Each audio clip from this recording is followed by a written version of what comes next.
YouTube podcast world. What's up, family? You know the name, man. Pays and Plays podcast here. We're gonna be giving y'all week 13, right? Week 13? Already week 13. Best bets 32, 15, and 3. Yes, I went all in on Seattle, as y'all seen some of the posts. Miami covered a -7. I also did alternative spread with -6.5. Didn't say it out loud, but who gives a shit? You knew I was still going with Miami. Who else did we pick? Pittsburgh. We saw how that went in best bet. So we lost Pittsburgh, but Seattle won, Philly won. Remember what I said, right? You take LA in the main line in the first quarter. Eagles still covered though. That who else did I have, bro? I'm kind of like blacking out right now, bro. Pittsburgh, Seattle, Miami, Philly. Okay, so I have 4 games. So we went 3-1.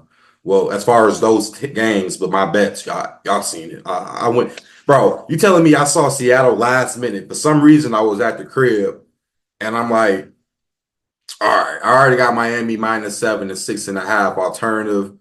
I saw that 6.5 alternative cash out option. It was like 100 something, whatever it was. I cashed that out and just threw all the rest of that on that Seattle when I saw plus 100. And I mean, look, number one in the division right now. Let's keep it up. Let's keep it up, boys. 2 more wins of that over win total prop hit. So looking pretty good on that. But let's start with the the Turkey Day games. And then we're gonna do the Black Friday, and then we'll drop right to the Sunday game. So, of course, the first game on Thursday, we got the Chicago Bears. The Bears traveling to Detroit to take on the Lions. Lions 10.5. Some books I'm seeing 11-point favorites. Bears to cover, Lions to win. But I think the bet will have to be the over 48.5. Now, last week I told you guys about the Lions game. Their situation against the Colts was get in, get it out, right? What was it, 24-6, something like that? That's a clear-cut sign that it was just to get it in, get it out. Let's do what we got to do and leave. Now, I will say this, though. Were the Lions vulnerable in some situations? Yes. And I think with Caleb Williams, I rather would prefer him than AR at this moment. But a couple passes that AR missed, if he would have made like 3 or 4 passes, I mean, he was kind of inaccurate, bro. If he would have made that accurate, Colts would have made the game and probably would have had a better chance to win. But with the Bears, this is what I'm saying, bro. With the new OC change, they are moving the ball up and down the field a lot more better. It's crazy that I think I said Minnesota win and cover. I don't know what it was, but I don't know how the hell they went to overtime that quick. I just remember it was like a 27-17 game, something like that. Well, it was a 24-17 game, a 24-16 game. They went all that shit. But anyway, I see points being scored on both sides. Ford Field, we see Lions run up 40, 50 burgers on teams. I just think in this situation, if the Bears score about 17 points, the Lions can at least score about 37, flirting with 37, flirting with 30, right? And even if the Bears flirt with 20, 48.5, I know it's a lot, but it's a 12-30 game. I know it's a lot, but I mean, this is a game I think Lions want to make a stand because let's be honest, even though Dan Campbell has been a winning coach for the Lions, he hasn't won a Thanksgiving game yet. And I know he wants to win a Thanksgiving game. So I'm going with the Lions to win, Bears to cover, but I definitely like the over 48.5 in that one. Next game, we got the New York Football Giants traveling to Dallas to take on the Cowgirls. Cowgirls 3.5-point favorites. I'm so close to want to make this a Turkey Day best bet because 3.5 with the Cowboys. This Giants team, bro. Everyone said it was just vibes for DeVito or Devin, whatever the fuck his name is, Tommy DeVito. Nah, nah. I know the Cowboys don't have nothing to play for at this point either, but I'll take Cooper Rush over DeVito. I like what's his name? Is it Whittle? I like that running back for the Cowboys. So look into his rush attempt props. This Giants team get ran on. He is like the main priority running back. So I would either look at his attempts or look at his yards. I do think he gets it. And if you're looking at the Giants standpoint, maybe Neighbors and his yards, because we know Neighbors is like a possession receiver, bro. I think he's slowly becoming a modern day Julio. He'll get you a whole bunch of yards. Touchdowns would be a little iffy, but he'll get you the yards you need. And what about Tracy Jr., the running back for the Giants? I think a very underrated pickup. I think that I mean, to beat Saquon, right? To replace Saquon with him, obviously is not the same talent, but I think he's the only reason why this offense is slowly trying to move the ball with Neighbors. So look at Tracy at his yards prop. If it's anywhere under like 50 or maybe like a low 60, I would definitely consider that one. Next game for the Thursday night, we got the Miami Dolphins traveling to Green Bay to take on the frozen tundra Packers. Packers 3.5 point favorites. This one is tough. I went back and forth thinking about this one. I'm going with the Miami Dolphins to cover the 3.5 because of the hook. I think Green Bay wins this game though still. And as much as I talk about Miami, I said this is the team that can catch fire, and they have been catching fire lately, right? I will have to give them their props. I know Green Bay's they've been smooth. You beat up on the 49ers without Purdy. So yeah, I expected that, honestly. But Dolphins have something to play for, so they're going to be very competitive, man. This is the over under, I think, was 47 and a half. My mindset says under because I don't know how the weather's going to be at this time. And I know people say that don't really matter, but I mean, well, to a degree, it don't matter, right? Because the Pittsburgh Browns game went over it, and it was snowing like crazy in the second half. But it's just in this game, we know Miami just not really the team to play in those cold climates. So you got to think, what is really cold to him, other than Tyreek Hill, who played at Kansas City, he can understand the cold. But I mean, listen, this is not going to be an easy game for the Packers because they're a wild card NFC team, just like the Dolphins right now is the AFC wild card team. So both of these teams is trying to prove themselves to get in. Does it hurt Green Bay if they lose? No. Does it hurt Miami if they lose? Not really, because they're not they're not in the same conference. I think Miami can go 9-8 and still make the playoffs, maybe 10-7. I think they're like, one of those situations, bro. I think they make playoffs because the Jets pretty much gave up, and then that's how I look at it. But yeah, I'm going with the Packers to win, Miami to cover. Next game, we got the Black Friday game, the only game on Amazon. So you already know how that is. You got the Las Vegas Raiders traveling to Kansas City, take on the Chiefs. Chiefs 12.5 point favorites. Y'all already know the regime, right? Chiefs to win, Raiders to cover. Should I really get more in details about this game? But I want to say this though. I mean, the Chiefs were, I mean, against the Panthers, right? And I just want to like piggyback on that game. I feel like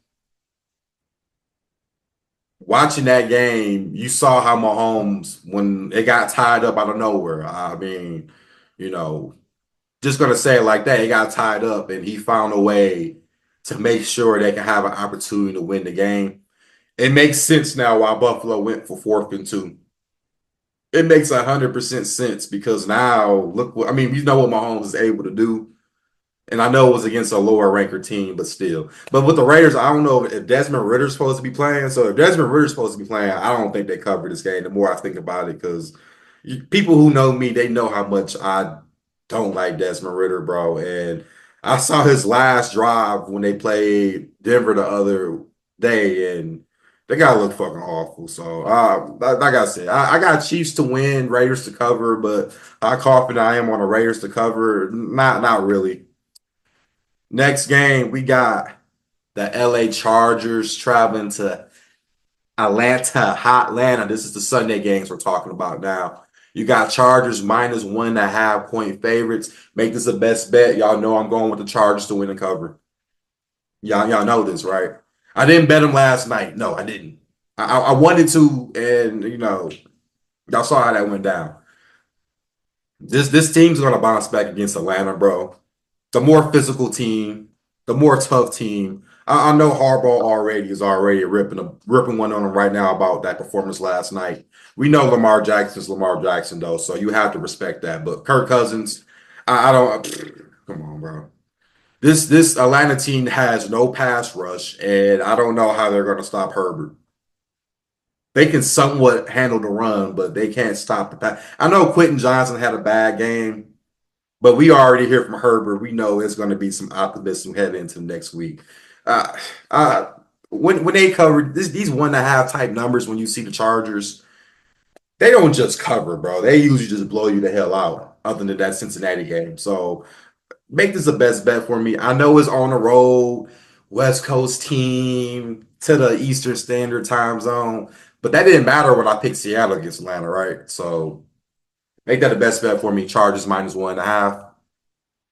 Next game, we got the Indianapolis Colts traveling to Foxborough to take on the New England Patriots. Patriots +2.5 point underdogs. I got the Patriots to win and cover. Yes, I listen, and I know everyone's going to bounce back from week to week and see what happened.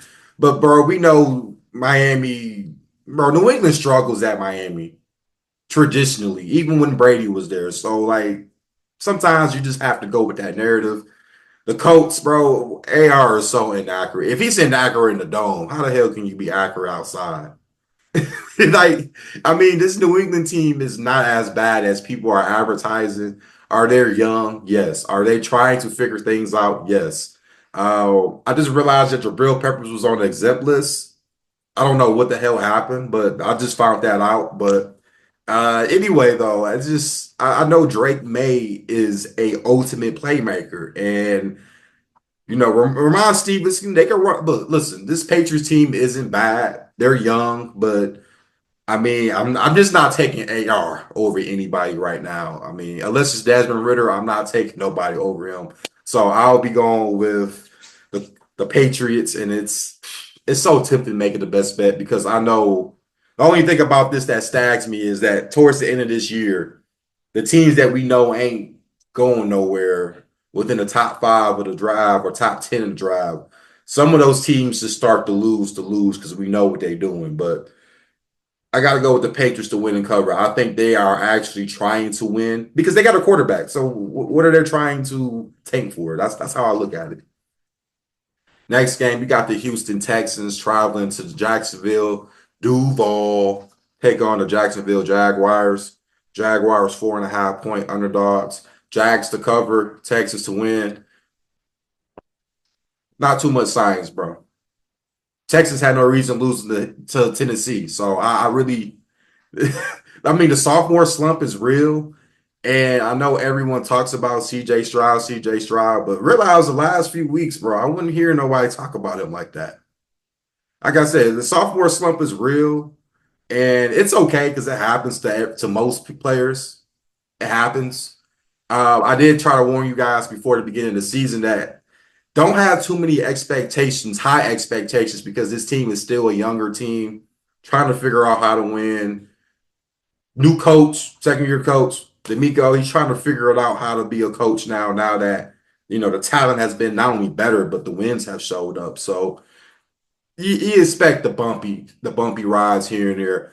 They win this game against Jacksonville. I know Jacksonville keeps it competitive against Houston a lot. That's really the catch. So I'm going with the Jags to cover, but give me Houston to win. Next game, we got the Seattle Seahawks at the New York Jets. Jets +1.5 point underdogs. Make this one of the best bet for me. You already know I'm going with Seattle. Now I got Seattle Sunday night last week before week 12 games. So yeah, when I was up at like 4 or 5 in the morning, looking at numbers still, I happened to see Seattle. I got Seattle for like -102.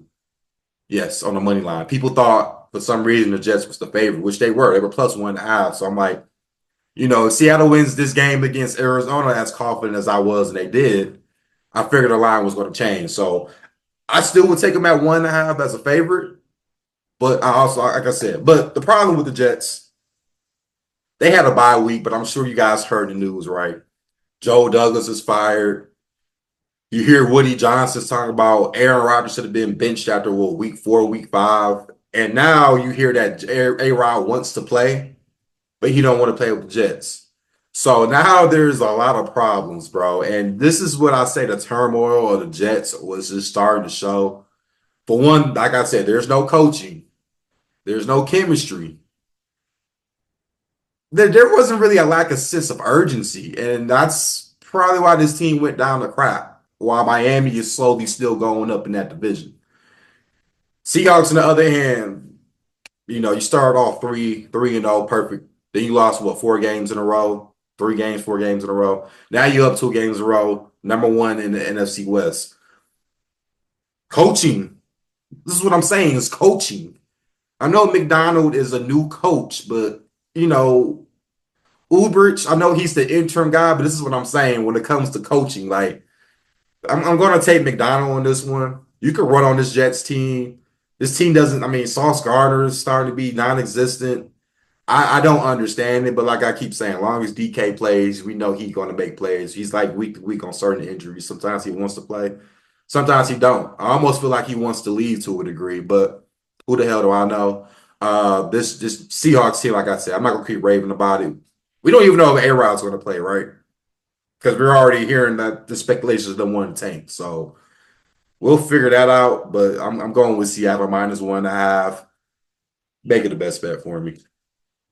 Next game, we got the Pittsburgh Steelers travel to Cincinnati Bengals to take on the Bengals. Bengals 2.5 point favorites. Give me Pittsburgh to win and cover.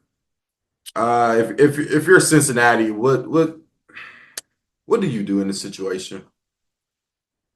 That's what I'm saying. What do you do? Because Jamar Chase and Joe Burrow can't do it all. T. Higgins is kind of half-assed, but that's ownership problems, right? This ownership never wants to pay players. You see why all these players they had in their years, you know, the Ocho Cincos of the world, the TJ Huzmanzados, who actually 7th round pick guy, but you know, panned out to do good and went to Baltimore and still did good.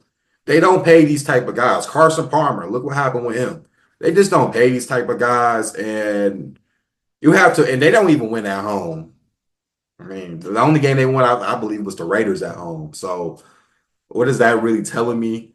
Pittsburgh, yeah, I know they lost that dumbass game, and I honestly, I don't even like that they got Russ playing because now they're doing this 2 quarterback switch in the middle of the game. This is why you should have kept with Justin Fields. This is why you should have stuck with one starter. But because Russ and Mike Tomlin had a little, you know how it goes, bro. I'm sure it was like, look, you're gonna come in, be the starter, do what you gotta do when you get that time. But that is the AFC North, man. It's so unpredictable. So I'm going with the Steelers with a slight upset underdogs. I think you can't trust them as a favorite. Not as a 3, 4, not on the road. But give me the underdog. You're talking about 2.5. That's a good one for me.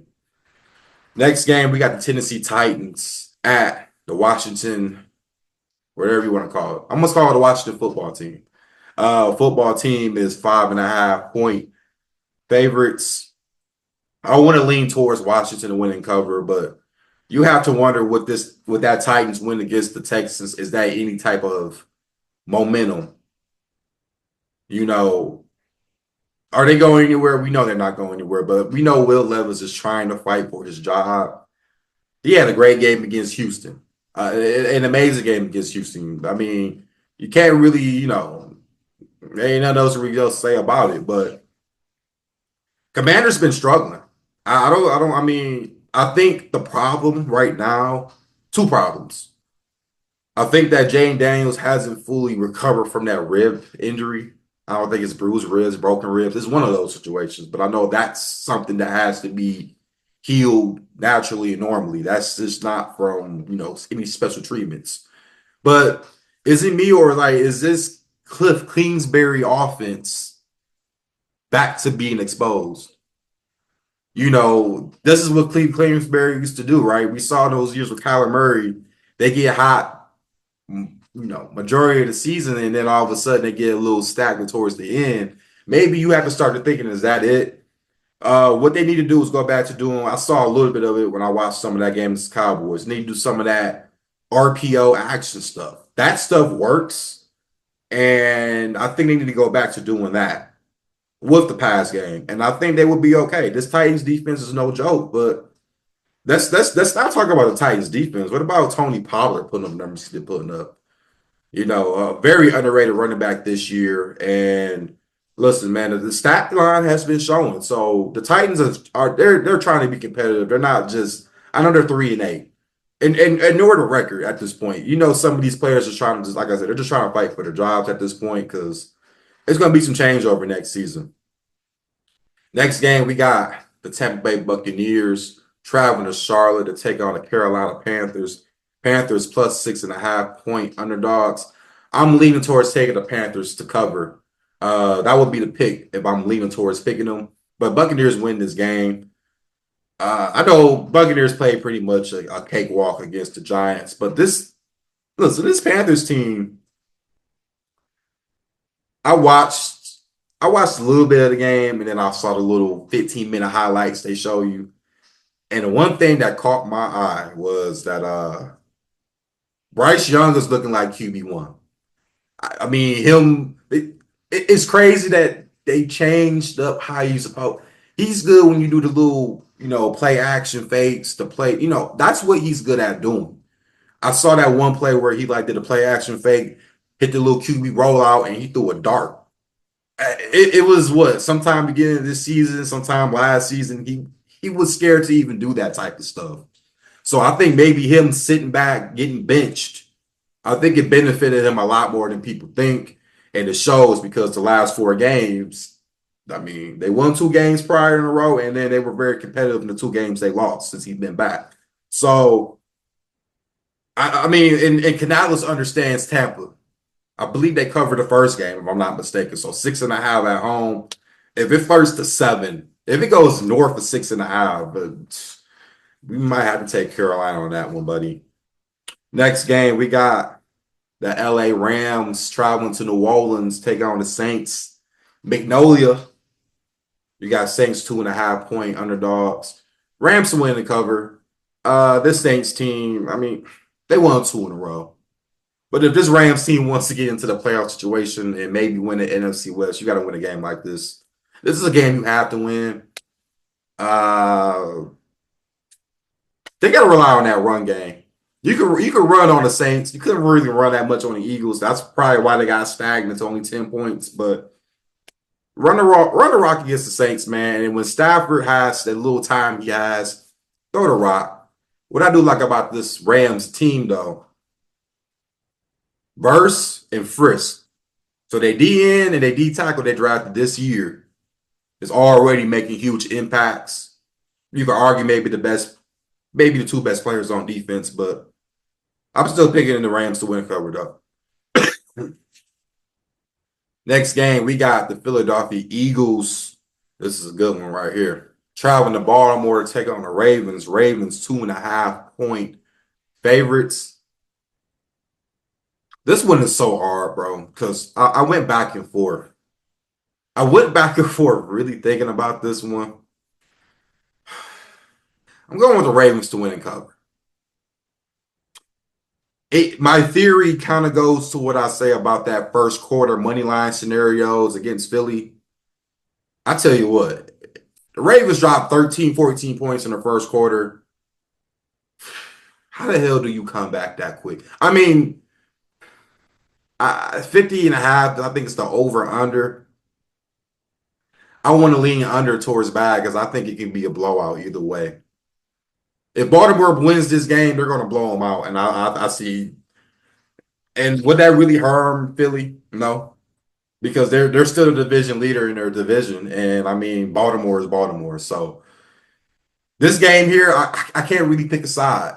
I'm not going to bet this game, but I'm going to say Baltimore to win and cover because it's at home.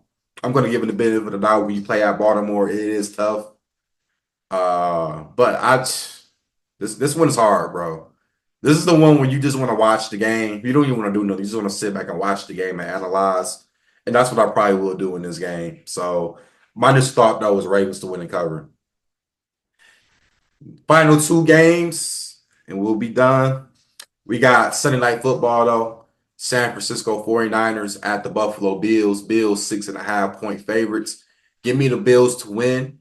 49ers to cover. I'm not too sure if Brock Purdy plays. I don't know the speculations about it. I think that's why that number is kind of high. If you think he's going to play, take it now.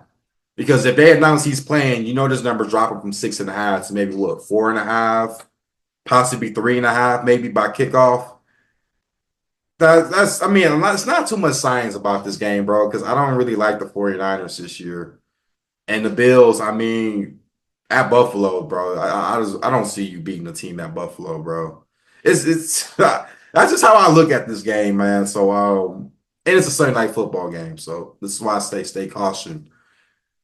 Like I said, my initial thought those 49ers to cover, but you have to hope Brock Purdy plays this game because if it's Brandon Allen or Braylon, whatever the fuck his name is, I don't see this game being close. This may be a complete shit show by the half.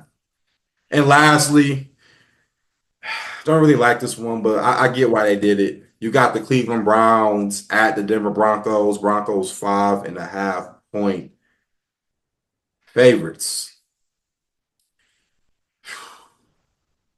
I really want to say Broncos to win and cover because I think everybody's going to go to the Browns because they said, "Oh, look what they did against Pittsburgh, and Pittsburgh's a playoff contending team." I mean, yeah, but the real home field advantage, I always say in the NFL, is definitely Denver, Colorado. You're playing in 5 to 6,000 feet above sea level. If you're, these are athletes though, so I expect them to hydrate themselves right. But I also kind of piggyback from last season looking at this matchup. Browns. I think that was a Sunday night football game last year where Cleveland went over to Denver. This is where Russell Wilson was in Denver, and Denver blew him the hell out. I think the quarterback I think it was Dory Thompson. I know J-Mo was a little better though, so I mean, I'm not going to sit there and doubt that. But 5.5. I don't really like that number, but like I said, I see everybody going towards Cleveland because Cleveland has, they've already, they beat Pittsburgh. That's what the narrative is probably going to be. But in all, though, the Broncos are the better team. They are the better coach team too, minus Myles Garrett. We know Myles Garrett is just Myles Garrett. But this week, looking at this one, teasers. Um, you know what? I don't have a teaser for this one. These lines are trash. But I just asked you guys, man. I know it's Thanksgiving coming up. Man, just thankful to be up another day. Thankful every week coming on here giving you guys locks. That's what I'm thankful for. Giving you guys locks. I'm sure as hell there's somebody right now that's probably already going to the grocery store getting some turkeys, whatever, from watching this channel. Every week, other than 1 week, I can sit there and say, we didn't win money. Right. So this is week 13. At least about 12, at least about 11 weeks out of this season, you won some money with me. Hit the like button, man. Subscribe, pass the word around. We're already, like I said, we're at 32, 15, and 3. Last season, we were at 27 and 16 to finish the whole season. So we're already 5 games past the win total from last season. And, more bets have been placed. We're talking about too, right? So 68 winning percentage. I'm not making this up. You guys know me. You can follow my Instagram page, Pays and Place _podcast. I'm available on TikTok.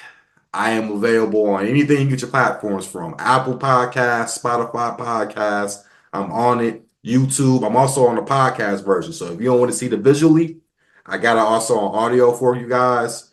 I try to do everything I can and make sure I can, platform this. My best bets will always be on YouTube Shorts and TikTok because I think that's where the most views come from. Just gonna say it.